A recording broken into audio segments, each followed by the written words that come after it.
మీకే వందనాలు, స్తుతులు, స్తోత్రాలు. మరి యొక్క ఫలమును మేము ధ్యానం చేస్తున్నాం. బహులోతైన విషయాలు మాకు బయలుపరిచి బలపరచండి. యేసునామములో అడుగుతున్నాము తండ్రి, ఆమేన్. కూర్చో. మంచిది. యోహాను శుభవార్త 15వ అధ్యాయము 5వ వాక్యం.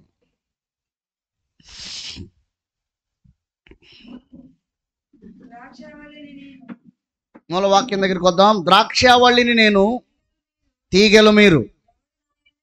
ఎవడు నా యందు నిలిచిండునో, నేను ఎవని యందు నిలిచిందునో వాడు బహుగా ఫలించును. నాకు వేరుగా ఉండి మీరేమీ చేయలేరు. మంచిది. మనం ఇప్పుడు 5 ఫలములు ధ్యానం చేశాం. ఎన్ని ధ్యానం చేశాం? 5. ఇప్పుడు 6వ ఫలంలోకి వెళ్తున్నాం. ఒకసారి చెప్పండి, మీ నోటితో చెప్పండి. మొదటి ఫలం ఏమిటి? మారు మనసుకు తగిన ఫలం. 2వ ఫలం ఏమిటి? పరిశుద్ధత ఫలం. 3వ ఫలం ఏమిటి? ఆత్మఫలం. 4వ ఫలం ఏమిటి? నీతి ఫలం. 5వ ఫలం ఏమిటి? వెలుగు ఫలం. ఇప్పుడు మరొక ఫలమును మనం ధ్యానం చేస్తున్నాం. మంచిది. మనము దేవుని యొక్క వాక్యంలోకి వెళితే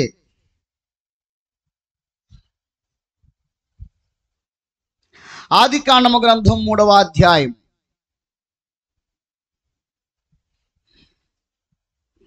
ఆదికాండము గ్రంథము 3వ అధ్యాయం.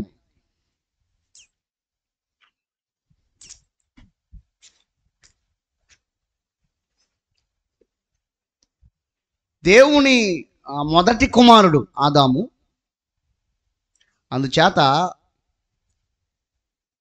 తప్పు చేసినప్పుడు ఆ శిక్షను అమలు చేయటానికి ఎక్కడ పెట్టాడంటే చివరిలో పెట్టాడు. నిజంగా ఆ ప్రేమ చచ్చిపోలేదని అర్థం. మొట్టమొదటి ఎవరిని శపించాడు? ఆ మంచి చెడును తెలియని వృక్షఫలం తినిన తర్వాత మొట్టమొదటి ఎవరిని శిక్షించాడు? చూడండి, ఆదికాండం గ్రంథం 3వ అధ్యాయము 13వ వచనం. అప్పుడు దేవుడైన యెహోవా స్త్రీతో, నీవు చేసినది ఏమిటని అడుగ్గా, స్త్రీ, సర్పము నన్ను మోసపుచ్చినందున తింటినన్ను. అందుకు దేవుడైన యెహోవా సర్పముతో, నీవు దీని చేసినందున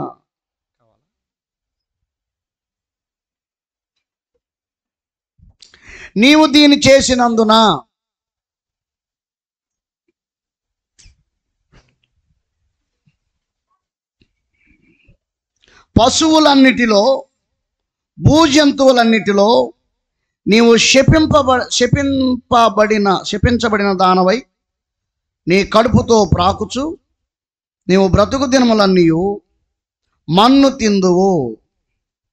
ఇప్పుడు ఎవరి దగ్గర నుంచైతే పతనం అవటానికి మోసం చేసే స్వభావం ఆరంభమైందో వారి దగ్గర నుండి శిక్ష అమలు చేయబడింది. అసలు దీని అంతటా కారణం ఎవరు? సర్పం. ఆదాముని అడిగితే హవ్వ అని చెప్పాడు. ఆ స్త్రీ ఇస్తే తిన్నా అన్నాడు. హవ్వని అడిగితే సర్పం మీద చెప్పింది. ఇప్పుడు సర్పాన్ని అడగట్లా, సర్పం నువ్వు ఎందుకు ఇలా చేసావు అని అడగట్లా.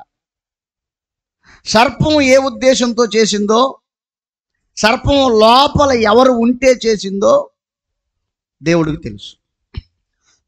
కాబట్టి ఒక్కసారి శిక్ష అమలు చేశాడు.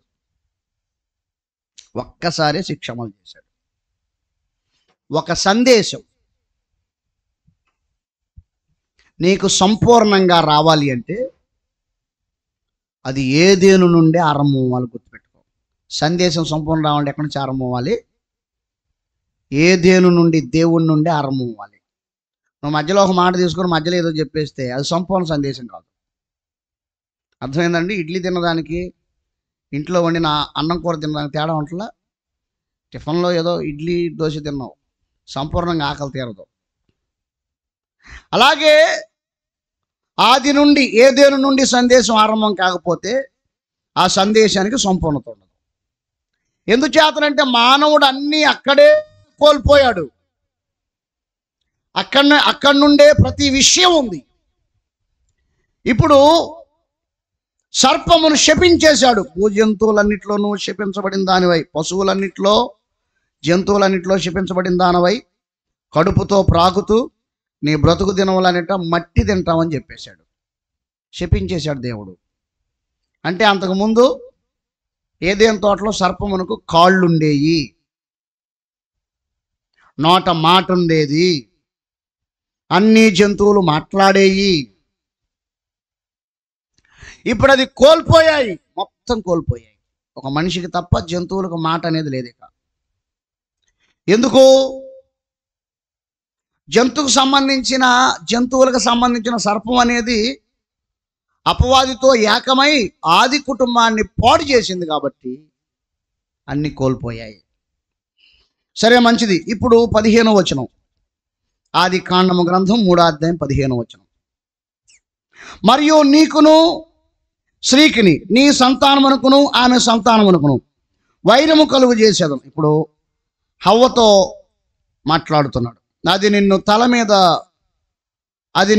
తల మీద కొట్టును. అది అంటే కింద ఫుట్ నోట్లో ఉంటుంది చూడండి, ఆయన. నీవు దాని మడి మీద కొట్టువదు అని ఆమెతో చెప్పాను. ఆయన స్త్రీతో, నీ ప్రయాసమును నీ గర్భవేదనను నేను మిక్కిలి హెచ్చించేదను, వేదంతో పిల్లలను కంటావు, నీ భర్తలు నీకు వాంఛ కలుగుతుంది, అతడు నిన్ను ఏలును. ఇప్పుడు 2వ స్థానంలో ఎవరున్నారంటే హవ్వ, 3వ స్థానంలో ఆదాము. ఎందుకంటే వీళ్ళిద్దరు ఏకీభవించారు కానీ ఆయనకి తెలియకనే తిన్నాడు.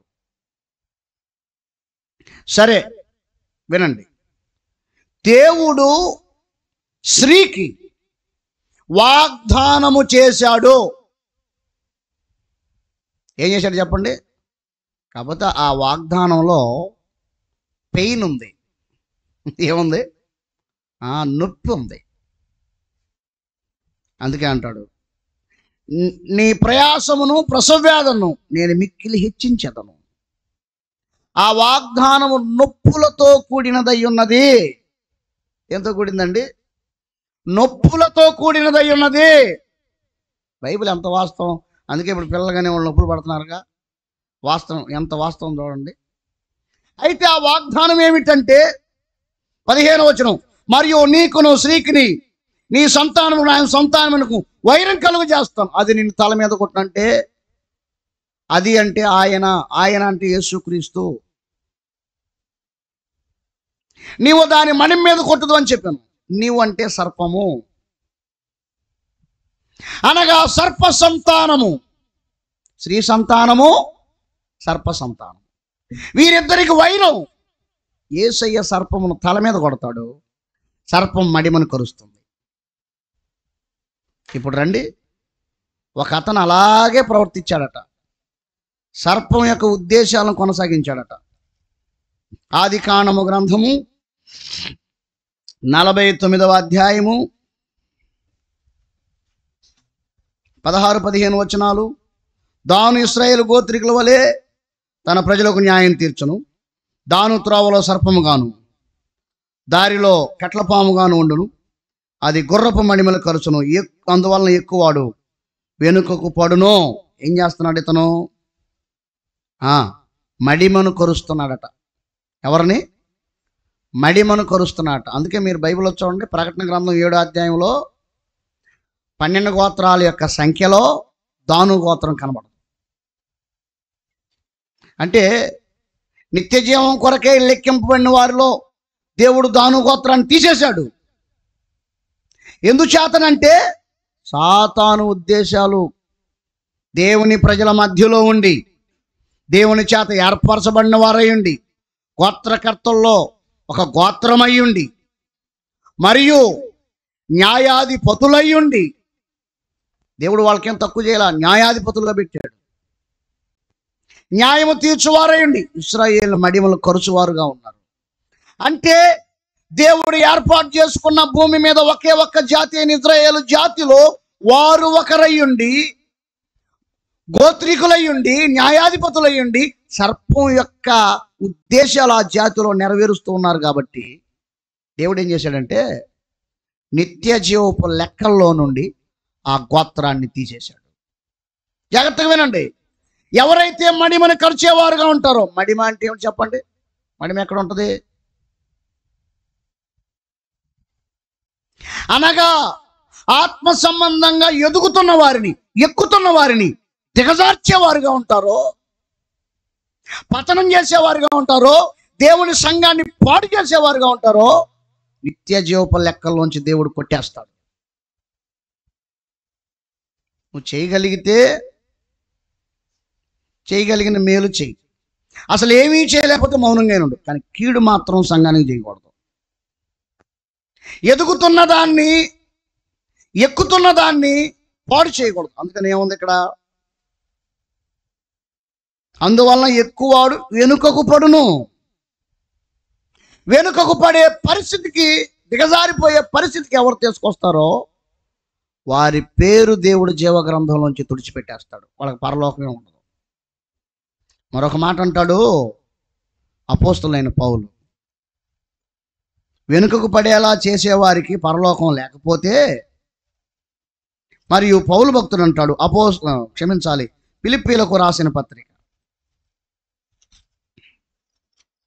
రాసుకుంటున్నారా? నేను చెప్తున్న ప్రతి రెఫరెన్స్ మీరు రాస్తున్నారా? ఫిలిప్పీలకు రాసిన పత్రిక 4వ అధ్యాయము 2వ వచనం, ప్రభువునందు ఏక మనసు కలవారయుండుడని యువదియాను సుంటికేను బతిమాలుకొనుచున్నాను. అవును, నిజమైన సహకారి ఆ స్త్రీలు క్లెమెంతుతోనూ నా ఇతర సహకారులతోనూ స్వార్థ పనిలో నాతో కూడా ప్రయాసపడిన వారు గనుక వారికి సహాయం చేయమని నేను వేడుకొనుచున్నాను. ఆ సహకారుల పేర్లు జీవగ్రంథమందు రాయబడి ఉన్నవి. ఎదుగుతున్న సంఘమును పాడు చేసి ఆత్మీయంగా ఎదుగుతున్న వారిని వెనకకు లాగే వారి పేర్లేమో జీవగ్రంథంలో దేవుడు తుడిచిపెట్టేస్తాడు. సహకారులుగా ఉన్న వారి పేర్లేమో జీవగ్రంథమందు రాసి పెడతాడు. దేవునికి స్తోత్రం, హల్లెలూయా. కాబట్టి ఈ విషయాలు గమనించాలని, అపవాది ఉద్దేశాలు గాక దేవుని ఉద్దేశాలే నువ్వు నెరవేర్చే వ్యక్తిగా ఉండాలని ప్రభు పేరట మనం చేస్తున్నాను. నువ్వు దేవుని ఉద్దేశాలు నెరవేరిస్తే గొప్ప ప్రతిఫలం ఉంది, అపవాది ఉద్దేశాలు నెరవేరిస్తే నిత్య నరకం ఉంది. మంచిది, ముందుకెళదాం. దేవుడు హవ్వతో వాగ్దానము చేశాడు. ఏం చేశాడు చెప్పండి? వాగ్దానము చేశాడు. ఆ తర్వాత మనము చూస్తే ఆదికాండం గ్రంథం 3వ అధ్యాయము 17, 18, 19, 20 వాక్యాలు చూస్తే అతను ఏ విధంగా ప్రయాస పడతాడు, శాపం ఎందుకు వచ్చింది, నేల పరిస్థితి ఏమిటి, ఆయన నేలలోకి తిరిగి ఎలాగెళ్తాడు అనే విషయాలు రాయబడి ఉన్నాయి. అది తన ప్రయాసకు సంబంధించినది. సర్పముకేమో శాపం వచ్చింది, హవ్వకేమో నొప్పులతో కూడిన వాగ్దానం వచ్చింది, ఆదాముకేమో ప్రయాసతో కూడిన బాధ వచ్చింది. ఎందుకు ఈ ముగ్గురులో వాగ్దానం ఎవరికి వచ్చింది చెప్పండి? హవ్వకు వచ్చింది వాగ్దానం. ఆమెకు నొప్పైన వాగ్దానం ఆమె ద్వారానే భూమి మీద నెరవేరబోతుంది. ఎందుచేతనంటే ఏ హవ్వను అపవాది ఏర్పరచుకొని ఆదాము వలన పతనము చేసిందో అదే హవ్వను దేవుడు ఏర్పాటు చేసుకొని భూమి మీద తన ఉద్దేశం నెరవేర్చడానికి వాగ్దానం చేశాడు. దేవునికి మహిమ కలుగును గాక.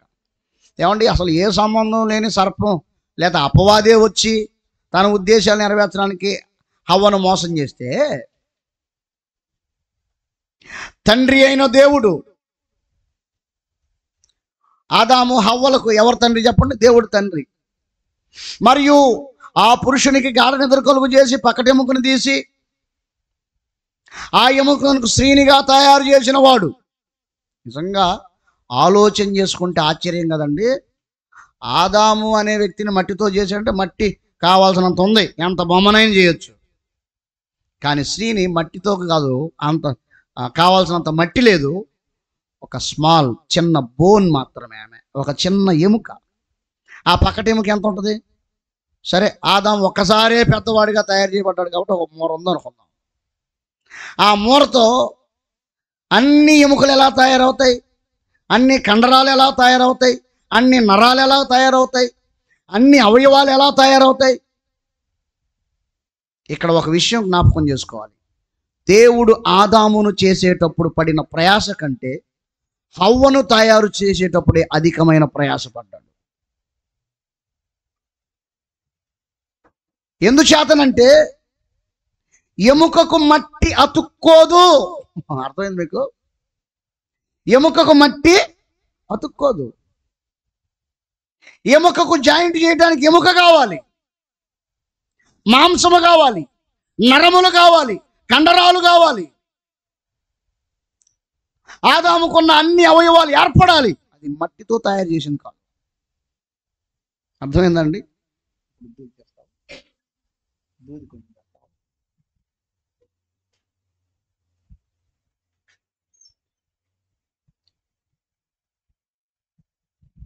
అది ఒక చిన్న ఎముకతో అంత పెద్ద స్త్రీని తయారు చేశాడు. అర్థమైందండి? ఇప్పుడు దేవుడు హవ్వను ఇంత చిన్న స్త్రీని చేసి, ఆదాం ఇదిగో ఈ అమ్మాయిని పెంచి పెద్ద అని చెయ్యి, పెద్ద అయితే నీకే ఇచ్చి పెళ్లి చేస్తా అలా. మరి చిన్న ఎముకే కదా, చిన్న అమ్మాయి కదా తయారయ్యేది, పెద్ద అమ్మాయి ఎక్కడ తయారయ్యేది? అవ్వదు కదా. మరి ఎంత కావాలి, ఎంత మెటీరియల్ కావాలి? హవ్వను తయారు చేయడానికి ఎంత మెటీరియల్ కావాలి? ఇప్పుడు చూడండి, బైబిల్లో ఉంది, ఆ చోటును మాంసముతో పూడ్చివేసినని ఉంది.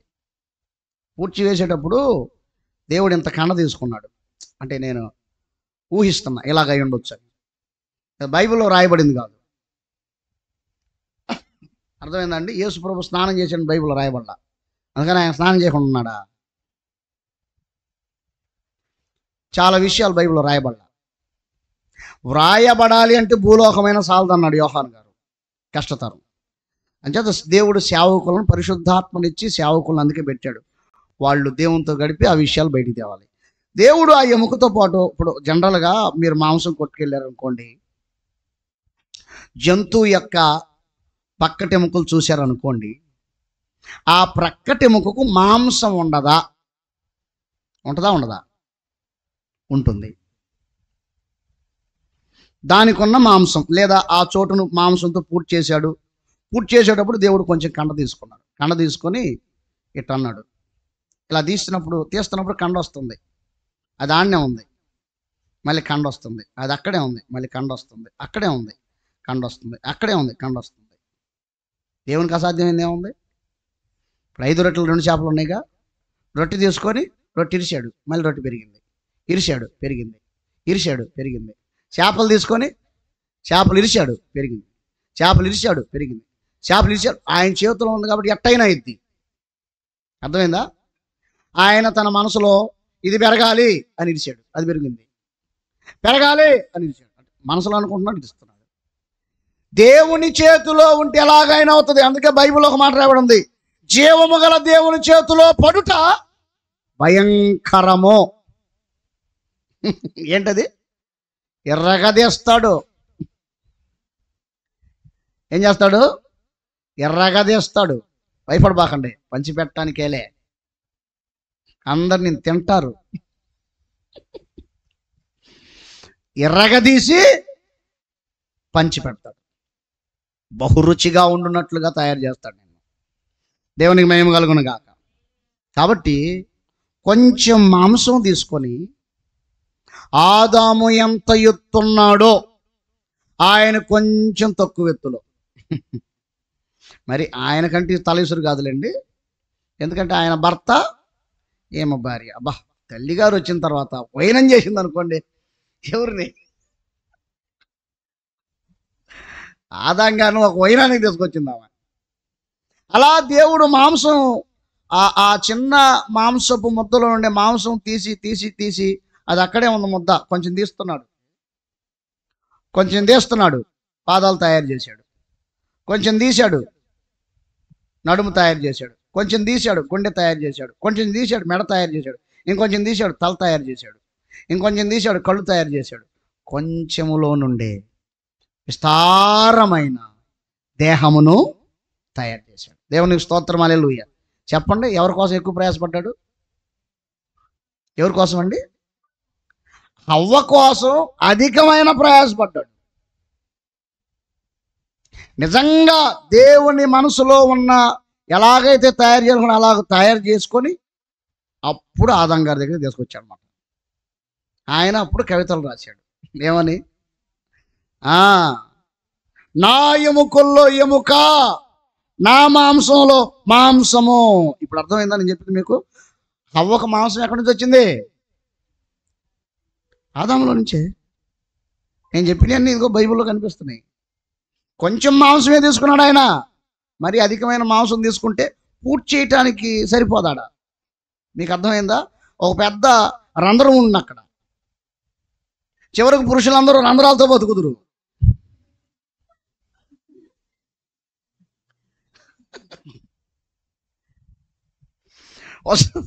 ఒక చోట సువార్తకుడిలో నేను వాక్యం చెప్పా. ఒక ఆమె వచ్చింది, నవరంధ్రాలు స్తంభించిపోయి.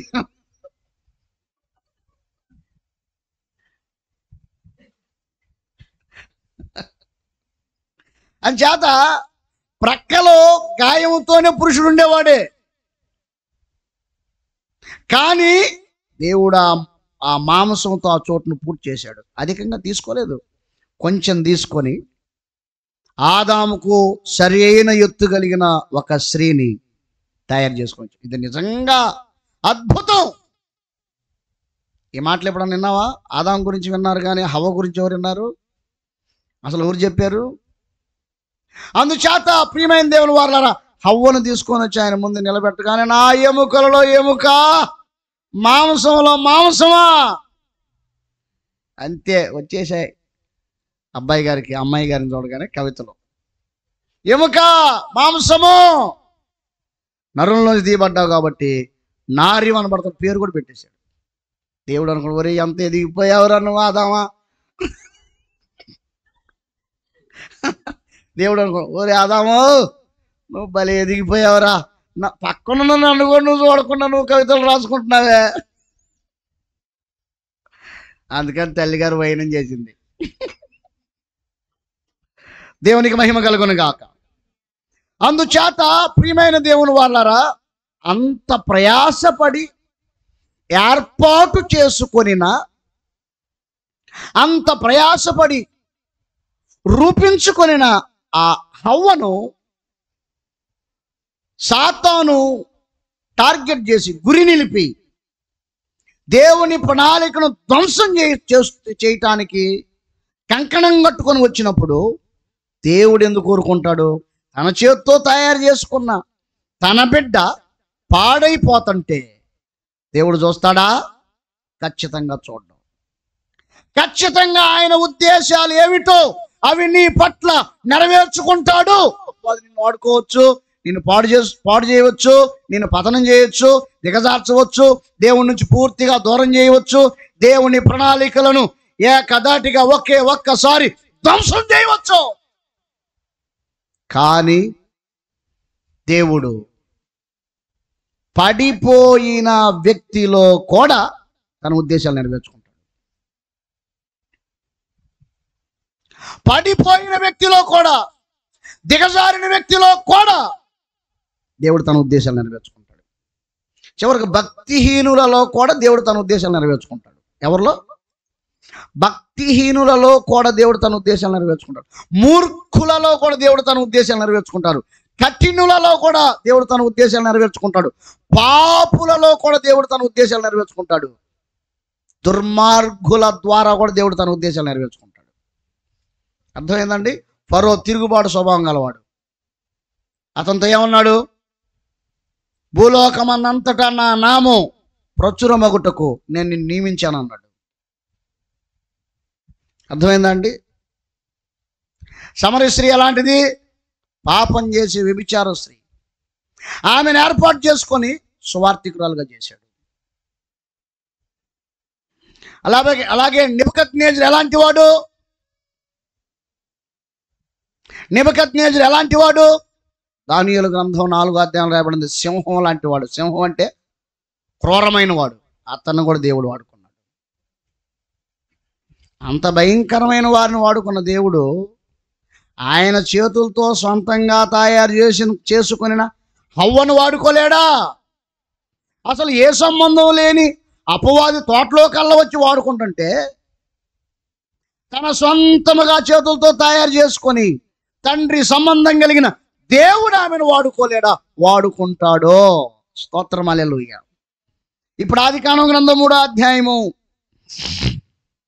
15-16 వచనాలు. మరియు నీకును స్త్రీకిని నీ సంతానమునకును ఆమె సంతానమునకును వైరము కలుగ చేసేదను, అది నేను తల మీద కొట్టును, నీవు దాని మడిమ మీద కొట్టుదు అని చెప్పాను. ఆయన స్త్రీతో నీ ప్రయాసం నీ గర్భవేదన మిక్కిలి హెచ్చించదను, వేదంతో పిల్లలను కంటావు, భర్త ఎల్ల వాంచి కలుగుతుంది, అతడు నిన్ను ఏలతాడో. స్తోత్రం, హల్లెలూయా. కనీసం ఏమనన్నా సరిగా వెళ్తే బాగుండు. అర్థమైందా? కనీసం ఏమనన్నా సరిగా వెళ్తే బాగుండు. కొంతమంది సరిగా వెళ్ళరు. సరేనండి, ఆమె ఎలాగ చెబితే అలాగేనండి, అమ్మాయి ఎలా చెప్తే అలాగేనండి, సిస్టర్ ఎలాగ చెప్తే అలాగే పాస్టర్ గారు. అన్న బైబిల్ ట్రైనింగ్ జరుగుతుంది, అమ్మాయిని పంపించంటే వదిన అడుగయ్యా. సిగ్గు లేకపోతే సరి. అంటే చివరికి అతడు నిన్ను ఏలును కాదు, మారిపోయి ఆమె నిన్ను ఏలునే పరిస్థితికి వచ్చిందన్నమాట. ఆమె ఏలితే ఎట్లా ఉంటుంది? పేనుకు పెత్తనం అప్పగిస్తే తలంతా అట్లుంటుంది. అంటే ఆడవాళ్ళు చెడ్డవాళ్ళు అని చెప్పట్లా నేను. వాళ్ళకి కుటుంబం, ఇల్లు, ఇంట్లో అన్నీ ఉన్నాయా లేవా, ఇంటి చుట్టూ పచ్చగా ఉందా లేదా, ఇక్కడ అన్నీ ఉన్నాయా లేవా, అదే కావాలి వాళ్ళకి. అది తప్పు కాదు, తప్పు అని నేను అంటలా. ఎందుకంటే కుటుంబానికి సంబంధించిన విషయాలు వారికి మాత్రమే తెలుసు కాబట్టి వాళ్ళు అన్నీ ఉండాలి అనుకుంటారు, తప్పు కాదు. కానీ ఇంకా చాలా ఉన్నాయి, అది చాలా ఉన్నాయి. ఫ్యామిలీ అంటే ఇంట్లో విషయాలే కాదు, బయట విషయాలు కూడా ఉంటాయి. పురుషుడు అన్ని విషయాల్లో ఉంటాడు కాబట్టి అన్నిటిని బేరీజు వేసుకుంటాడు, అన్ని మంచి చెడులు ఆలోచన చేసుకుంటాడు. వీళ్ళు వెళ్ళలేరు కదా, ఒకవేళ వెళ్ళినా వీళ్ళ మనసులో నుండి ఆలోచన చేస్తారు, కానీ పురుషుని యొక్క పరిపక్వత రాదు. అందుచేత పురుషుడు శిరస్సు మహిమనై ఉన్నాడు అని బైబిల్ చెబుతుంది. కాబట్టి అతడు నిన్ను ఏలుతాడు, నీ భర్త నీకు వాంచగలుగుతుంది, అతడు నిన్ను ఏలుతాడు అని దేవుడు చెప్పాడు. ఇప్పుడు వాగ్దానం ఎవరిలో నెరవేరుతుంది? స్త్రీలో నెరవేరుతుంది. సరే, నేను వాగ్దానాల గురించి మాట్లాడతాను. ఒక మాట చూద్దాం. తిమోతికి రాసిన పత్రికలో స్త్రీని గురించి ఇదే సందర్భాన్ని అపోస్తులైన పౌలు అద్భుతమైన వర్ణనిచ్చాడు. తిమోతికి రాసిన మొదటి పత్రిక 2వ అధ్యాయము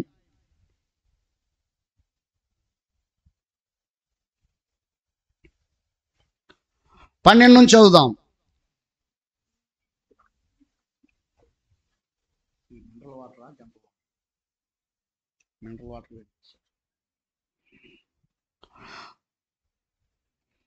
పదకొండు నుంచి, స్త్రీలు మౌనంగా ఉండి సంపూర్ణ విధేయతతో నేర్చుకొనవలెను. తిమోతికి రాసిన మొదటి పత్రిక 2వ అధ్యాయం రాయాలి. 11 నుంచి, స్త్రీలు మౌనంగా ఉండి సంపూర్ణ విధేయతతో నేర్చుకొనవలెను. స్త్రీ మౌనంగా ఉండవలసినదే గాని ఉపదేశించుటకైనను పురుషుని మీద అధికారం చేయుటకైనను ఆమెకు సెలవీయను. మొదట ఆదామును తర్వాత హవ్వయు నిర్మింపబడిన కారా? మరియు ఆదాము మోసపరచబడలేదు, కానీ స్త్రీ మోసపరచబడి అపరాధంలో పడెను. అయినను అపరాధంలో పడిన వారు, ఇక్కడ కొన్ని విషయాలు రాశారు స్త్రీ విడుదల కోసం. వారు స్వస్థ బుద్ధి కలిగి, మొట్టమొదటిగా స్వస్థ బుద్ధి కావాలి స్త్రీకి. రెండవది విశ్వాసము, మూడవది ప్రేమ, నాలుగవది పరిశుద్ధతల యందు నిలకడగా ఉండిన ఎడలా. ఈ స్త్రీ ఈ నాలుగిట్లో నిలకడగా ఉండాలి. మొదటిది ఏమిటి? స్వస్థ బుద్ధి. రెండవది విశ్వాసం, మూడవది ప్రేమ, నాలుగవది పరిశుద్ధత. ఈ నాలుగిట్లో నిలకడగా ఉండిన ఎడల శిశు ప్రసూతి ద్వారా ఆమె రక్షించబడును. ఈ నాలుగుట్లో నువ్వు నిలకడగా ఉంటే, శిశువు ప్రసూతి ద్వారా, శిశువును ప్రసవించడం ద్వారా ఆమె రక్షించబడుతుంది. దేవునికి స్తోత్రం, హల్లెలూయా. ఎవరా శిశువు? యెషయా గ్రంథం 9వ అధ్యాయము 6వ వచనం. ఏలయనగా మనకు శిశువు పుట్టెను. అర్థమవుతుందండి? ఏలయనగా మనకు శిశువు పుట్టెను. ఆ శిశువు ప్రభువైన యేసుక్రీస్తు ప్రభుల వారు. యెషయా గ్రంథం 7వ అధ్యాయము రాయాలి. యెషయా గ్రంథం 7వ అధ్యాయము 14వ వచనం. కాబట్టి ప్రభువు తానే యొక్క సూచన మీకు చూపును, ఆలకించుడి. కన్యక గర్భవతి అయి కుమారుని కని అతనికి ఇమ్మానుయేలు అని పేరు పెట్టును. ఆ శిశువు ప్రభు అయిన యేసుక్రీస్తు ప్రభుల వారు. లూకా శుభవార్త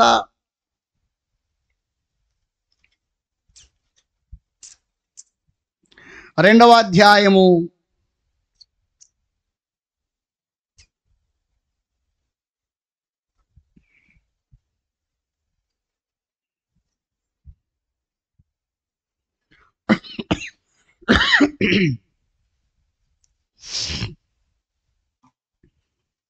5వ వచనం నుంచి, యోసేపు దావీదు వంశములోను గోత్రములోను పుట్టినవాడు గనుక తనకు భారీగా ప్రదానం చేయబడి గర్భవతి నుండిన మరీతో కూడా సంఖ్యలో రాయబట్టు గలిలయలోని నజరేతు నుండి యోదయలోని బెత్లెహేము అనబడిన దావీదు ఊరికి వెళ్ళెను.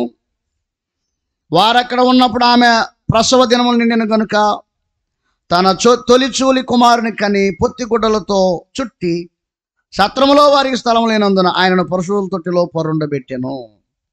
ఆ శిశువు ప్రభువైన యేసు క్రీస్తు. దేవునికి స్తోత్రం, హల్లెలూయా. ఆదికాండము గ్రంథం 3వ అధ్యాయము 15-16 వచనాల్లో వాగ్దానం చేసిన ఆ శిశువు ఆయన ప్రభువైన యేసుక్రీస్తు. అందుచేత శ్రీరక్షణ దేనితో ముడిపడి ఉంది? 5తో ముడిపడి ఉంది. మొదటిది స్వస్థ బుద్ధి, రెండవది విశ్వాసం, మూడవది ప్రేమ, నాలుగవది పరిశుద్ధత, ఐదవది శిశు ప్రసూతి. శిశువుని ఆమె ప్రసవించింది 2024 సంవత్సరాల క్రితం. ఈ 4 నీకు ఉండాలి. వాటిలో నీవు నిలకడగా ఉంటే స్త్రీకి రక్షణ కార్యం జరుగుతుంది. దేవునికి మహిమ కలుగును గాక. అంటే భక్తిలో కూడా ఆమె నొప్పి అనుభవించాలి. అర్థమైందండి? భక్తిలో కూడా ఏం చేయాలి? ఆ పెయిన్, ఆ నొప్పిని అనుభవించాలి. ఆ 4ట్లో నిలబడటం అంటే మామూలు విషయమా? స్వస్థ బుద్ధి కలిగి ఉండటం అంటే మామూలు విషయమా? అసలు స్త్రీ స్వస్థ బుద్ధి కలిగే ఉండదు. అర్థమైందండి? అసలు స్త్రీకి స్వస్థ బుద్ధి అంటే ఏంటో కూడా తెలీదు. చెప్పినా కూడా అర్థం కాదు. స్వస్థ బుద్ధి లేనప్పుడు బోధించడానికి ఆమె సెలవేమిస్తా, బలిపీఠం ఏమి ఎక్కిస్తా, పురుషుని మీద అధికారం ఎలాగిస్తా, అంచేత పురుషుడా అన్న చేతికి అప్పగించి నువ్వు కూర్చున్నావు అనుకో, శాతగానోడు నువ్వు. ఎవరో శాతగానోడివి. అసలు నీకు ఫ్యామిలీ అక్కర్లేదు. చేతగానోడికి ఒంటరిగా బతికితే చాలు. ఒక స్త్రీ కింద బానిసగా బతకడం కంటే ఒంటరిగా బతకడం మేలు. ఎందుకు? ఆమె అపరాధంలో పడింది. ఒక అపరాధంలో పడిన ఆమె కిందను పెట్టబోతుతో శిరస్సు మహిమయన్న నీవు ఆమె నువ్వు ఏలాలి. జాగ్రత్త. సరే, నేను మాట్లాడాల్సిన దాని దగ్గరికి రావాలి. ముందుకెళ్దాం. చిత్రమైన విషయం, ఎవరు చెడ్డవారో వారిలో దేవుని వాగ్దానాలు నెరవేరుతున్నాయి. నిజంగా ఆదాము మోసపోయాడు కానీ మోసం చేయలేదు. కానీ వాగ్దానానికి అతను పనికిరాడని దేవుని పక్కన పెట్టేశాడు. జాగ్రత్తగా వినండి. కానీ అప్పుడు ఆదాములో నుంచి హవ్వ వచ్చింది. ఇప్పుడు హవ్వలో నుంచి ఆదాము సంతతి అయిన లోకరక్షకుడైన యేసుక్రీస్తు వచ్చాడు. దేవునికి స్తోత్రం, హల్లెలూయా. చెప్పండి హల్లెలూయా. అంచేత ప్రియమైన దేవుని వారలారా, పురుషుడు మళ్ళీ వస్తూనే ఉన్నాడు స్త్రీ గర్భంలో నుంచి. అందుకే రోమీయులకు రాసిన పత్రిక 8వ అధ్యాయంలో ఒక మాట రాయబడి ఉంది. చూడండి, నేను దీన్ని దాటి వెళ్ళలేకపోతున్నాను ఏమిటో. రోమీయులకు రాసిన పత్రిక 8వ అధ్యాయం 19వ వచనం, దేవుని కుమారుల ప్రత్యక్షత కొరకు సృష్టి మిగుల ఆశతో తేరి చూచుచూ కనిపెట్టుచున్నది. అది దేవుని కుమారుల ప్రత్యక్షత కొరకు. అందుకే మీరు బైబిల్ చూడండి, కుమారులు యెహోవాను గురించి స్వాస్థ్యం అన్నాడు. నాకు ఈ మాటలు వింటున్న వాళ్ళకి ఒక మాట చెప్తున్నా, స్త్రీల మీద నాకు ఎటువంటి దేశం లేదు. నన్ను కన్న తల్లి స్త్రీయే, నాకున్న భార్య స్త్రీయే, నాకు పుట్టిన కుమార్తె కూడా స్త్రీయే. నాకు ఎటువంటి భేదం లేదు. బైబిల్లో ఉన్న విషయాలు మాట్లాడుతున్నా, ద్వేషంలోంచి మాట్లాడట్లా, వాక్యంలోంచి మాట్లాడుతున్నా. వాళ్ళని దేశించినంత మాత్రం నాకేం వరకుద్ది. అంచేత మీరు బైబిల్ని అర్థం చేసుకోవడానికి ఈ విషయాలు వర్ణిస్తున్నా. కాబట్టి ప్రియమైన దేవుని వాళ్ళారా, దేవుని కుమారుల ప్రత్యక్షత కొరకు సృష్టి ఆశతో ఎదురు చూస్తుంది, కానీ స్త్రీల అభివృద్ధి కొరకు ఫరో ఎదురు చూస్తున్నాడు. ఎవరో రేయ్ మగపిల్లలు పుడితే చంపేసేయండి, మంత్రస్థానం పిలిచి చెబుతున్నాం. మగపిల్లలు పుడితే చంపేయండి, ఆడపిల్లలు పుడితే బతకనేయండి. అంటే సైతానికి ఎవరు కావాలా? స్త్రీలు కావాలా? దేవుడికి ఎవరు కావాలా? ఇద్దరు కావాలండి. దేవునికి స్త్రీ అని పురుషుడని భేదం లేదు, కానీ పురుషునిలో సంపూర్ణ ప్రణాళిక నెరవేరుచున్నది, స్త్రీలో వాగ్దానం నెరవేరుచున్నది. దేవునికి స్తోత్రం, హల్లెలూయా. కాబట్టి ప్రియమైన దేవుని వాళ్ళారా, అర్థం చేసుకోవడం ప్రభుపేట మనం చేస్తున్నాం. ముందుకెళ్ళాలి, రండి.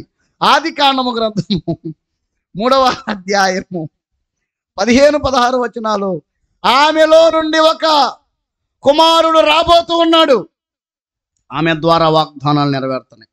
ఆ తర్వాత మనం ఆలోచన చేసినట్లుగైతే పాపం 4వ అధ్యాయం 1వ వచనంలో దేవుడు ఆ మాట అనినందుకు గాను ఆమె ఒక మాట అంటుంది, ఆమె కూడా ఒక మాట అంటుంది. ఏమంటది? యెహోవా దయ వల్ల నేను ఒక కుమారుడిని సంపాదించుకున్నాను. అబ్బా, అంటే ఆమెకి అంటే నీలోంచి ఒక కుమారుడు వస్తాడని చెప్పాడు కదా దేవుడు. ఈడే అనుకుంటుందామా? యోహాను గారు అంటాడు, వాడు కాదు. ఎవడు? వాడు దుష్టుని సంబంధి. ఇదిగో ఒక ఆయన రాబోతున్నాడు, ఆయన వచ్చి దానిని తల మీద కొడతాడు అని చెప్పాడు. దేవునికి స్తోత్రం, హల్లెలూయా. ఇక బైబిల్లోనికి మనం వచ్చినట్లుగైతే ప్రియమైన దేవుని వాళ్ళారా, ఆదికాండము గ్రంథం 8వ అధ్యాయము, ఆదికాండము గ్రంథం 8వ అధ్యాయము 20వ వచనం, పవిత్రమైన పక్షులన్నిటిలో కొన్నిటిని తీసి నోవహు బలి అర్పించాడు. ఆ తర్వాత దేవుడు ఇక శపించను అని వాగ్దానము చేశాడు. నోవహుకు దేవుడు వాగ్దానం చేశాడు.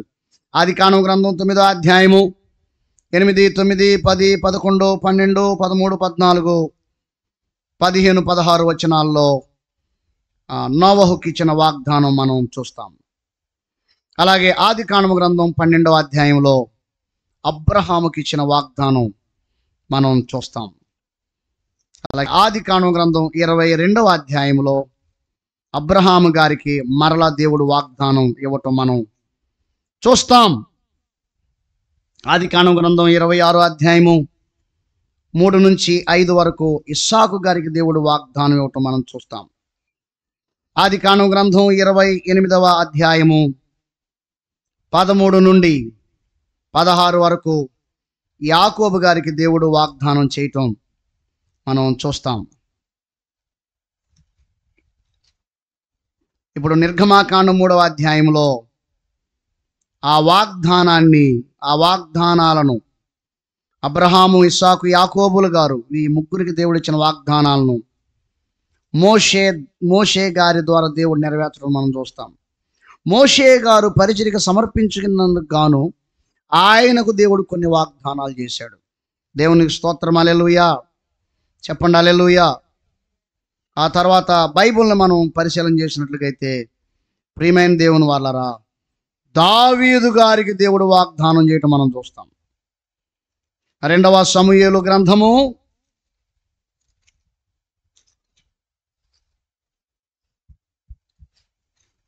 7వ అధ్యాయము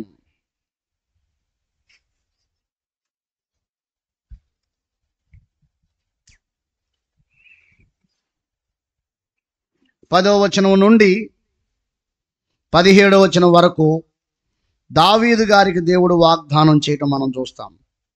అంటే బైబిల్లో ప్రాముఖ్యమైన వారికి దేవుడు ఇచ్చిన వాగ్దానాలను నేను మీకు జ్ఞాపకం చేస్తున్నాను. ఇలా యెషయా గ్రంథంలోకి వస్తే అన్ని వాగ్దానములే, ఇర్మియా గ్రంథంలో వాగ్దానములే, యెహెజ్కేలు గ్రంథములో వాగ్దానములే,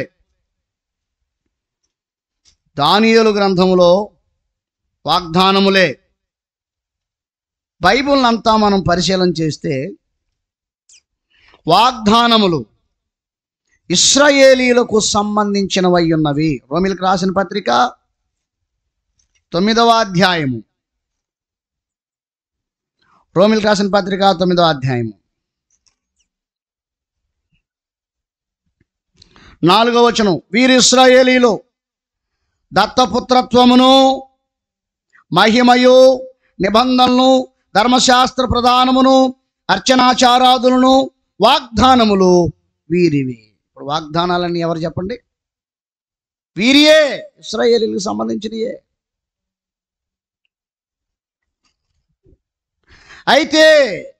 అయితే దేవుని పిల్లల పరిస్థితి ఏమిటి? కొత్త నిబంధన సంఘం పరిస్థితి ఏమిటి? కొత్త నిబంధనలో యేసు రక్తము ద్వారా ప్రపంచమంతా కట్టబడిన దేవుని సంఘం పరిస్థితి ఏమిటంటే, 2వ కొరింథీయులకు రాసిన పత్రిక 1వ అధ్యాయము చూద్దాం. 1వ అధ్యాయము 20వ వచనం, దేవుని వాగ్దానములు ఎన్ని అయినను అన్నియు క్రీస్తునందు అవునన్నట్టుగానే ఉన్నవి కనుక మన ద్వారా దేవునికి మహిమ కలుగుటకై అవి ఆయన వలన నిశ్చయములై ఉన్నవి. యేసుక్రీస్తు ద్వారా ఇశ్రాయేలీల ప్రతి వాగ్దానం మనకు కూడా దక్కింది. మనము సమాన వారసులమయ్యాం. దేనికి చెప్పండి? వాగ్దానములకు సమాన వారసులయ్యాం. అబ్రహాం గారి వాగ్దానాలు మనకు వచ్చేస్తాయి. అందుకే చూడండి, గలతీయులకు రాసిన పత్రిక 3వ అధ్యాయము 13-14 వచనాలు, ఆత్మను గురించిన వాగ్దానము. అబ్రహాం గారికి ఇచ్చిన వాగ్దానం అంటండి, ఆత్మను గురించిన వాగ్దానం అట. ఆత్మను గురించిన వాగ్దానం విశ్వాసం వల్ల మనకు లభించినట్లు అబ్రహాం పొందిన ఆశీర్వచనము క్రీస్తు యేసు ద్వారా అన్ని జనులకు కలుగుటకై క్రీస్తు మన కొరకు శాపమై. అంటే ఇప్పుడు ఆ వాగ్దానాలను మనకు కలగటానికి యేసు ప్రభు ఏమయ్యాడు చెప్పండి? మన కొరకు సిలువలో శాపగ్రస్తుడయ్యాడు. వాగ్దానములు అబ్రహాము గారి యొక్క ఆశీర్వాదాలు అవన్నీ మనకు కలుగుటకై క్రీస్తు మన కొరకు శాపమై ధర్మశాస్త్రం నుంచి మనల్ని విమోచించాడు. అంటే ధర్మశాస్త్రం అనే దాన్ని తీసేసి కేవలం వాగ్దానాలు పట్టుకొని ఆ వాగ్దానాలు మనం సొంతం చేశాడు. మధ్యలో ధర్మశాస్త్రం ఏం చేస్తుంది? అడ్డుపడుతుంది. ధర్మశాస్త్రమును దేవుడు తీసేసి ఇప్పుడు ఏం చేశాడు చెప్పండి? మన సొంతం చేశాడు. దేవునికి స్తోత్రం, హల్లెలూయా. అందుచేత చూడండి, ఎఫెసీ పత్రిక 3వ అధ్యాయము, ఎఫెసీ పత్రిక 3వ అధ్యాయము 4-5 వచనాలు, 3 నుంచి, ఎట్లనగా క్రీస్తు మర్మము దైవ దర్శనం వల్ల నాకు తెలియపరచబడినంతను దాని గురించి మునుపు సంక్షేపముగా రాసి తిని మీరు దాన్ని చదివిన ఎళ్ళ దాన్ని బట్టి క్రీస్తు మర్మమును గూర్చి నాకు కలిగిన జ్ఞానం గ్రహించుకోగలరు. ఈ మర్మం ఇప్పుడు ఆత్మ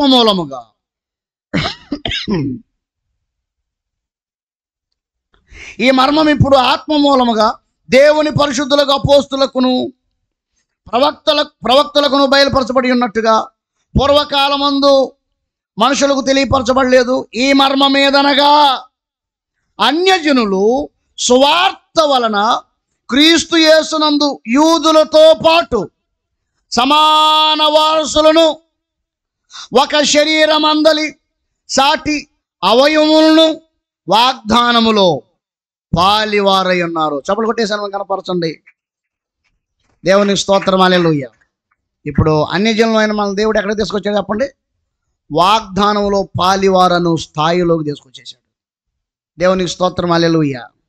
వాగ్దానాల గురించి పేతురు గారు అమూల్యములను అత్యధికములైన వాగ్దానాలు ఇచ్చేశాడు. కాబట్టి వాగ్దానాలు, బైబిల్లో ఉన్న ప్రతి వాగ్దానం నువ్వు స్వతంత్రించుకోవచ్చు,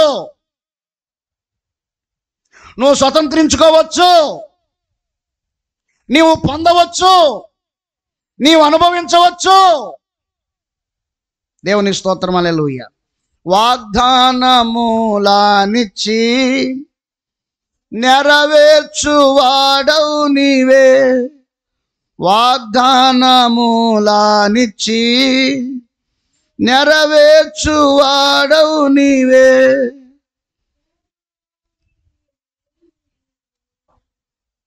ప్రభువానే వెలుగొందితి, నా జీవంబు దాతవు నీవే, హల్లెలూయా పాడేదా, ప్రభు నిన్ను కొనియాడేదా, హల్లెలూయా పాడేదా, ప్రభు నిన్ను కొనియాడేదా. వాక్యం దగ్గరికి వద్దాం. హెబ్రీ పత్రిక 10వ అధ్యాయము,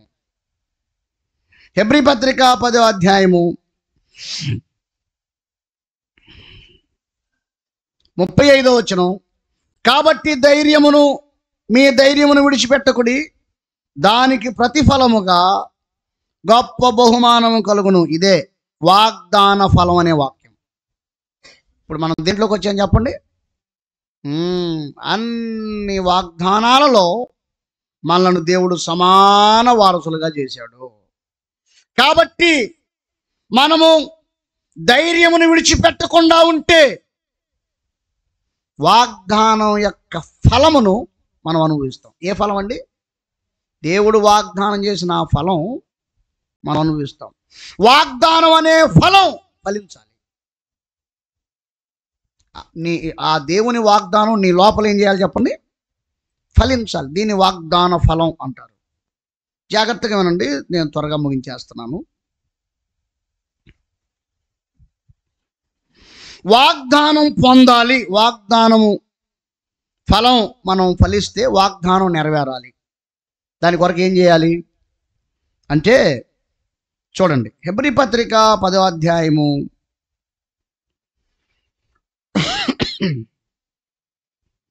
22వ వచనం. అయితే మీరు వెలిగింపబడిన మీదట శ్రమలతో కూడిన గొప్ప పోరాటము సహించిన పూర్వదినముల జ్ఞాపకం తెచ్చుకొనుడి. ఒక విధంగా చూస్తే మీరు నిందలను బాధలను అనుభవించుట చేత 10 మందిలో ఆరాటపడితిరి. మరి ఒక విధంగా చూస్తే వాటిని అనుభవించు వారితో పాలివారైతిరి. ఎలాగనగా మీరు ఖైదీలో ఉన్న వారిని కరుణించి మీకు మరీ శ్రేష్టమైనది స్థిరమైనదినైన స్వాస్థ్యమున్నదని ఎరిగి మీ ఆస్తి కోల్పోవుటకు సంతోషంగా ఒప్పుకొంటిరి. వాగ్దాన ఫలం నీవు ఫలిస్తే ఆ వాగ్దానం నీ జీవితంలో నెరవేరాలి అంటే మొట్టమొదటిగా కోల్పోవటానికి ఇష్టపడాలి. వాగ్దానం నెరవేరాలంటే ఏం చేయాలి చెప్పండి? ఆ వాగ్దాన ఫలం ఫలించావు, ఇప్పుడు ఆ వాగ్దానం నెరవేరి నీకు మేలు కలగాలి. నీ వాగ్దానాల వల్ల కార్యాలు అనుభవించాలి. అనుభవించాలి అంటే మొట్టమొదటగా కోల్పోవటానికి ఇష్టపడాలి. దేవుడు అబ్రహాము అనే వ్యక్తిని 2 సార్లు పిలిచాడు. మొట్టమొదటిగా అపోస్తల కార్యగ్రంథం 7వ అధ్యాయము 2 నుంచి చదవనక్కర్లేదు. మెసొపొతేమియా అనే ప్రాంతం నుంచి పిలిచాడు. అది మొదటిది. రెండవది ఆదికాండము గ్రంథం 12వ అధ్యాయం 1 నుంచి 4-5 వచనాల వరకు. మొట్టమొదటిసారిగా దేవుడు వాగ్దానం చేయాలి అబ్రహాముతో. అయితే అబ్రహాము గారు త్యాగం చేశాడు. దేశాన్ని బంధువులను వదులుకొని బయలుదేరి వచ్చేసాడు. వాళ్ళ నాన్న ఉన్నాడు, నడవలేని నారాయణ ఆయన పేరు. నలుగురితో నారాయణ కాదు, నడవలేని నారాయణ. పొద్దున్నే వచ్చి అంటాడు, అబ్రహాం దేవుడు చెప్పిన చోట ఇంకా రాలా అంటాడు. రాలేదు తండ్రి గారు అంటాడు. సరే ఓకే, చిన్నగా ఆయన లాక్కపోవాలిగా, నడిచి నడిచి నడిచి చిన్నగా పోతుంటారు. మళ్ళీ సాయంత్రం, అబ్రహాం దేవుడు చెప్పిన చోట ఇంకా రాలా అంటే, రాలేదు తండ్రి గారు. అట్ట తీసుకుని మెసొపొతేమియా నుండి హారాన్ దాకా నెట్టుకొని పోయి చివరికి అన్నాడు, అబ్రహాం ఇంక నేను నడవలేనయ్యా, అలసిపోయా, సొమ్మసిల్లిపోయా, కష్టంగా ఉంది, ఈడ ఇల్లు కట్టు నేను ఉంటా అన్నాడు. ఆయన కోసం ఆడ ఇల్లు కట్టాల్సి వచ్చింది అబ్రహాం. హారాను ప్రాంతంలో ఊరు అనే పట్టణంలో ఆగిపోయి ఆడున్నాడు. ఆడ కొంతకాలం ఉన్నాడు. ఆదికాండం గ్రంథం 11వ అధ్యాయము 28వ వచనం. హారాను తాను పుట్టిన దేశమందలి కల్దీలను ఊరను పట్టణములో, అంటే వాళ్ళు ఎక్కడ ఆగిపోయారు? కల్దీల దేశంలో ఊరు అనే పట్టణంలో ఆగిపోయారు. అస్సలు చోటకి వెళ్ళా, మధ్యలోనే. అంచేత ఆదికాండం గ్రంథం 11వ అధ్యాయం 32వ వచనం. తెరాహు బ్రతుకుని దినములన్నీ 205 ఏండ్లు. తెరాహు హారానులో మృతి పొందెను. అబ్రహాం తండ్రి పేరు తెరాహు. 11వ అధ్యాయం 32వ అధ్యాయం చచ్చిపోయాడు ఆయన. ఇప్పుడు దేవుడు మళ్ళీ పిలుస్తున్నాడు చూడండి. యెహోవా 12:1, నీవు లేచి నీ దేశం నుండి, నీ బంధువుల యొద్ద నుండి, నీ తండ్రి ఇంటి. ఇక్కడ 3 విషయాలు చెప్పాడు. మీరు అపోస్తల కార్యగ్రంథం 7వ అధ్యాయం చూడండి, నీ దేశం నుండి నీ బంధువుల దగ్గర నుంచి అని అంటాడు, 2. కానీ ఆదికాండం గ్రంథం 12వ అధ్యాయంలో 3వ మాట ఉపయోగిస్తున్నాడు. అదేమిటి? తండ్రి ఇల్లు. అంటే ఆడు ఇల్లు కట్టాడు. ఎక్కడ? హారాను అనే ప్రాంతంలో, ఊరు అనే పట్టణంలో ఇల్లు కట్టించాడు వాళ్ళ నాన్న అబ్రహాం గారి చేత. అందుకే దేవుడు స్పష్టంగా నీ తండ్రి ఇంటి నుండి అనేది పిలిచాడు.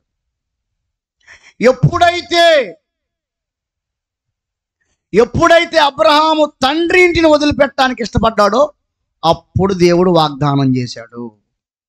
దేవునికి స్తోత్రం, హల్లెలూయా.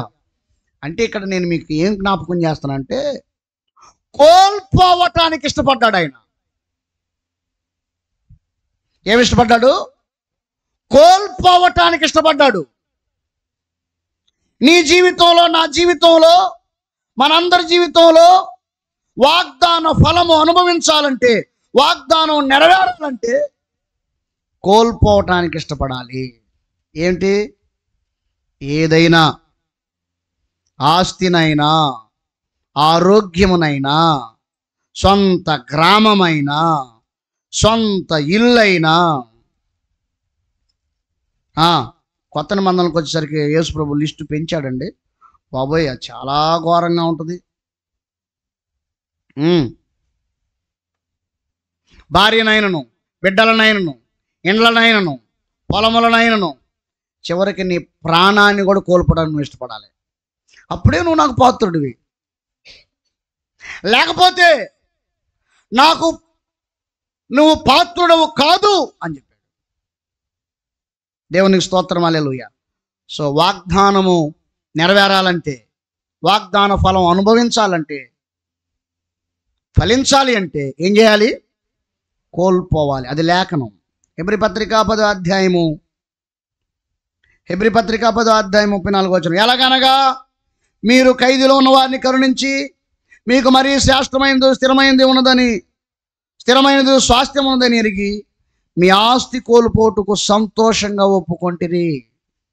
నీవు కోల్పోతేనే వాగ్దానం నెరవేరుతుంది. లోకంలో ఒక సామెత ఉంది, కొండలో కూడు కొండలోనే ఉండాలా, పిల్లలు లావుగా రావాలా. అంటే నువ్వు దేవుడి కోసం మాత్రం ఏమి వదులుకోవు, వాగ్దానాలేమో కొట్లుగా దేవుడు నీకు నెరవేర్చాలా. ఎట కుదురుద్ది? నీవు కోల్పోతేనే కదా దేవుని వాగ్దానం నీ జీవితంలో నెరవేరేది. అంచేత కోల్పోవటానికి ఇష్టపడు. దేవునికి స్తోత్రం, హల్లెలూయా. వారందరూ కోల్పోయారు.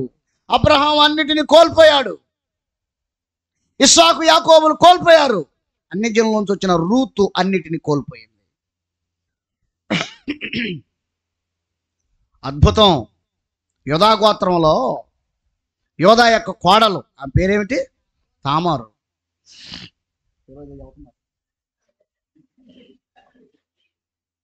కోడలు దాసయ్య.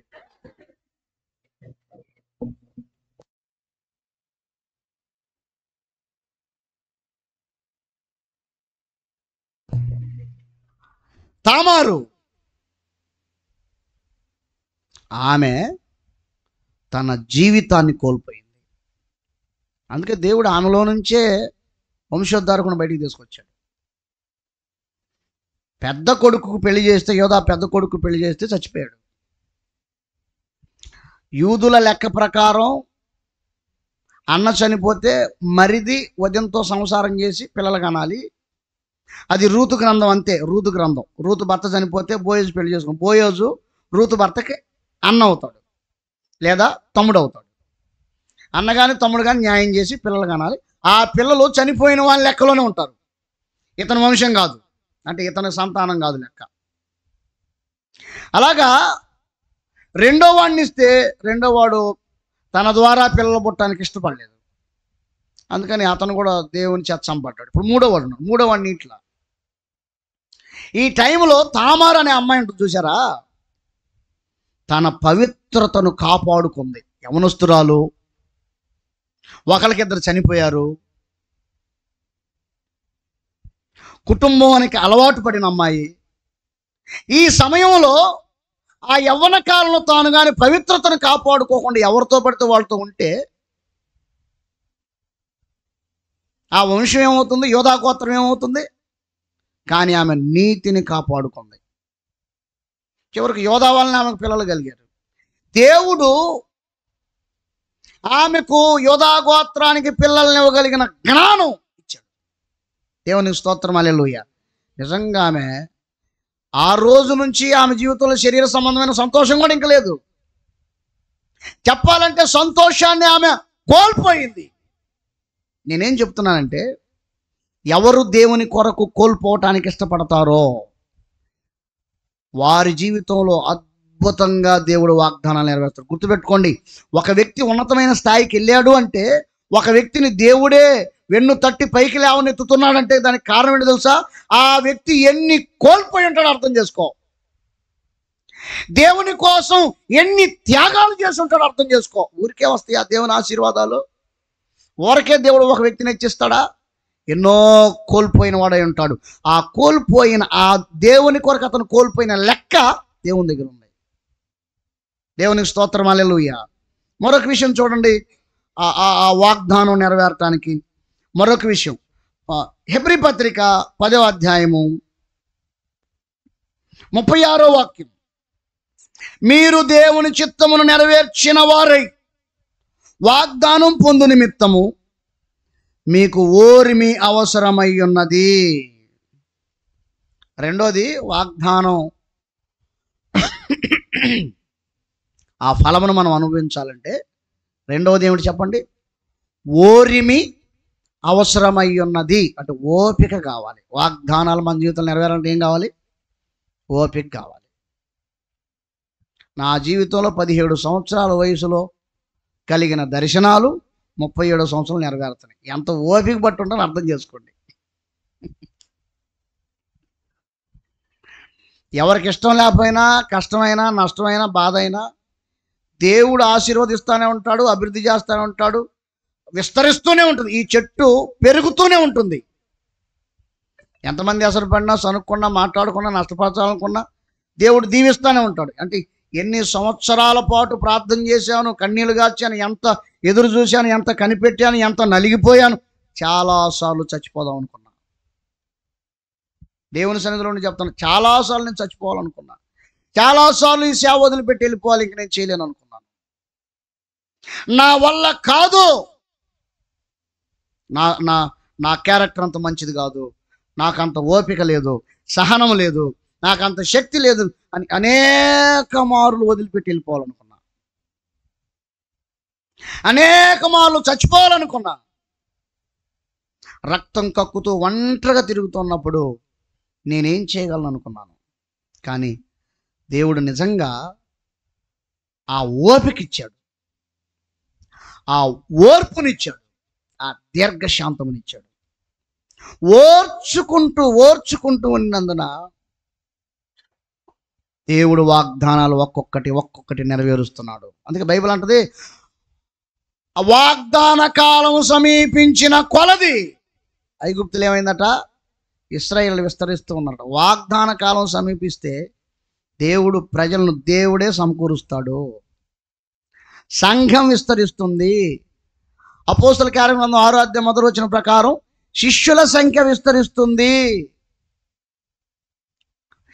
ఇర్మియా గ్రంథం 33వ అధ్యాయం 22వ వచనం ప్రకారం లేవీయులు విస్తరిస్తారు. నిజంగా వాగ్దానం నెరవేరటానికి ఓర్పు అవసరమై ఉన్నది. ఇలా కానీ నువ్వు కనిపెట్టుకోగలిగితే దేవుడు ఆ వాగ్దానాలు నెరవేరుస్తాడు. వాగ్దాన ఫలములను నీవు అనుభవిస్తావు. దేవుని స్తోత్రం, హల్లెలూయా. హెబ్రీ పత్రిక 10వ అధ్యాయం 37వ వచనం, ఇక కొంచెం కాలం, ఇక కాలము బహు కొంచెంగా ఉన్నది, వచ్చుచున్నవాడు ఆలస్యం చేయక వస్తాడు. 39వ వచనం, అయితే మనం నశించుటకు వెనుక తీవారం కామో గాని ఆత్మను రక్షించుకున్నట్టుకు విశ్వాసం కలిగిన వారమై ఉన్నాము. దేవుని స్తోత్రం, హల్లెలూయా.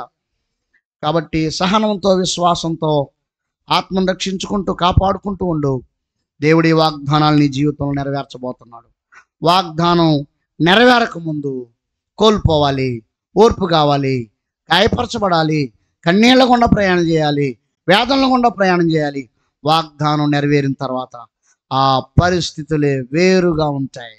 చూడండి ఎలా ఉంటాయి. ఒక మాట, కీర్తనల గ్రంథం 126వ అధ్యాయము 1వ వచనం, సియోనుకు తిరిగి వచ్చిన వారిలో యెహోవా చెరలోని రప్పించినప్పుడు మనం కలగన్ని వారి వలె ఉంటివి, మన నోటి నిండా నవ్వుండెను.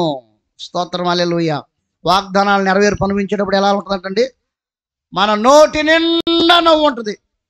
ఆ వాగ్దానాలు నెరవేరక ముందు ఎలా ఉంటుంది, కలకన్ని వారిలాగా ఉంటుంది. కళ్ళగంటా ఉంటాం, దేవుడి కోసం ఇది చేయాలి, దేవుడికి చెప్పాడు, దేవుడికి కళ ఇచ్చాడు, ఈ దర్శనం ఇచ్చాడు, ఈ వాగ్దానం చేశాడు, ఖచ్చితంగా జరుగుద్ది అనే కళల్లోనే బతుకుతూ ఉంటాం అన్నమాట. కళ కళ నీ లోపల అన్ని కళలు, దర్శనాలు, వాటినే గుర్తు చేసుకుంటూ ఉంటావు. వాక్యం చదువుతుంటూ ప్రార్థన, ప్రభువా దర్శనం నెరవేర్చండి అయ్యా, వాగ్దానం నెరవేర్చండి అయ్యా ప్రార్థన చేస్తూ ఉంటాం. కళకన్న వాళ్ళలాగా ఉంటాం అనమాట. కళలే ఏడకపోయినా కళ్ళే చదువుతుంటాం. వాగ్దానం నెరవేరక ముందు అప్పుడు ఓరిమి, అప్పుడు ఆస్తి కోల్పోవటం, ఆరోగ్యాన్ని కోల్పోవటం, మర్యాదను కోల్పోవటం, సాక్ష్యమును కోల్పోవటం, అప్పుడు అన్నీ కోల్పోతూ ఉంటావు. అయినా కళల్లో జీవిస్తావు, కళల్లో సంతోషపడతా ఉంటావు, నీ దర్శనాలు లిస్టు చెప్పుకుంటా ఉంటావు. కానీ ఆ కళ, ఆ దర్శనం, ఆ వాగ్దానం నెరవేరుతారు ఎట్లుంటే చెప్పండి, నోటి నిండా నవ్వుండెను. స్తోత్రం, హల్లెలూయా. అబ్బా ఏమి సంతోషం. దుఃఖమును ప్రతిగా ఆనంద తైలం వచ్చేస్తుంది. నువ్వు అనుభవిస్తూ ఉంటావు. వాగ్దానం నెరవేర్పు కొరకు మొట్టమొదటిగా కోల్పోవాలి, రెండవదిగా ఓర్పుతో ఉండాలి. నెరవేరిన తర్వాత నువ్వు కోల్పోని అవసరం లేదు, నువ్వు ఓర్చుకోని అవసరం లేదు, నువ్వు ప్రశాంతంగా ఉంటావు. నీ స్థాయి వేరు, నీ స్థానం వేరు. చూడండి, యోసేపు వాగ్దానం నెరవేరిన తర్వాత ఎలా ఉన్నాడు చెప్పండి? సింహాసనం మీద కూర్చున్నాడు, శాసిస్తున్నాడు. అందరూ వచ్చి ఆయనకు నమస్కారం చేస్తున్నారు. ఐగుప్తీయులు, పరదేశులు, విదేశీయులు, స్వదేశులు అందరూ వచ్చి నమస్కారం చేస్తారు. ఒక్కసారి దేవుడు తన వాగ్దాన నెరవేర్పు ఆరంభించాడా, అందరూ సాగిల పట్టమే. నిన్ను బాధించిన సంతానపు వారు సాగిల పడెదరు, నీ శత్రువులు నీ పాదధూళి నాకెదరు. ఆ వాగ్దానాలు నెరవేర్పు అద్భుత రీతిగా ఉంటుంది. దేవునికి స్తోత్రం, హల్లెలూయా. కాబట్టి వాగ్దాన ఫలములో అత్యధికంగా మనం ఫలించదము గాక. ప్రభు ఈ మాటలు దీవించును గాక. అందరూ ఒకసారి లేచి నిలబడండి, ప్రార్థన చేద్దాం.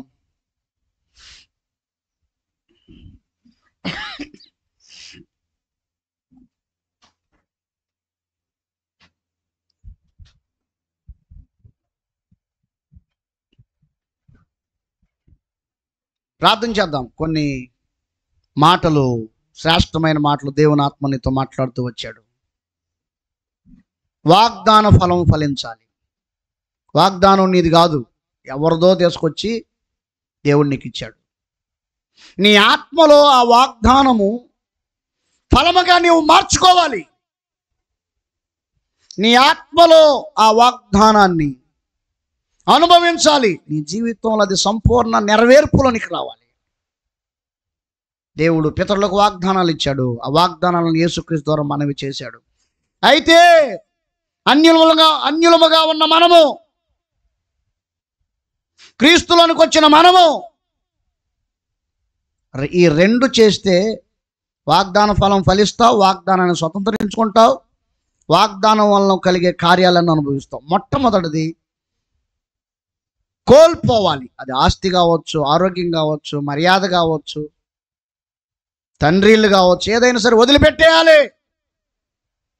రెండోదిగా ఓర్పు కావాలి, ఓర్చుకోవాలి.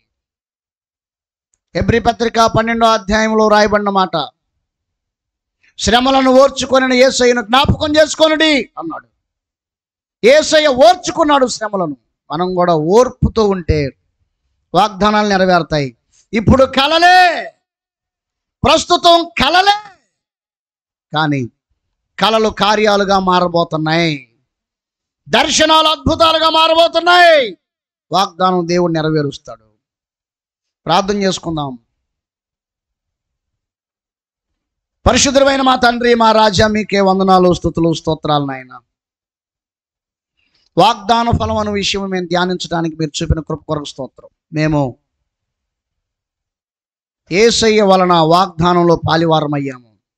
మీ కొరకు కోల్పోయే త్యాగం, ఓరిమితో బ్రతికే బ్రతుకు మాకిచ్చి వాగ్దానాలు మా జీవితంలో నెరవేరు భాగ్యము దయచేయండి. నీ పిల్లల్లో ఈ మాటలు నెరవేర్చి కార్యాలు చేయమని స్తోత్రాలు చెల్లిస్తూ యేసు నామములో ప్రార్థించి పొంది ఉన్నాము తండ్రి, ఆమేన్. సమస్త జ్ఞానానికి మించిన దేవుని సమాధానం యేసుక్రీస్తు వలన మనందరి హృదయములకు తలంపులకు కావలి ఉండును గాక. ఆమేన్.